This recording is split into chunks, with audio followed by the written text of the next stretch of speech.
millennials dyan, tsaka mga Gen Z. Alam niyo ba kung ano to? Kasi ako ngayon ko rin lang nalaman kung ano to eh. At nung umuwi pa ako ng probinsya sa Dipolog, doon ko lang siya nakita.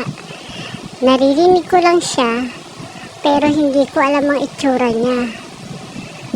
Alam niyo ba to? Ito ang tuko.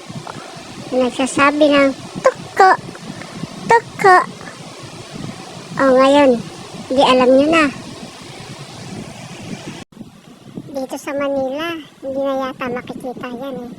Sa probinsya, lalo na sa Dipolog, ang dami kong naririnig na nagtutuko, tuko, gano'n. Daming sabi pa nila, pag may tuko daw ang bahay mo, malapit ka daw sa kidlat. Kasi hinahabol sila ng kidlat. Sabi doon.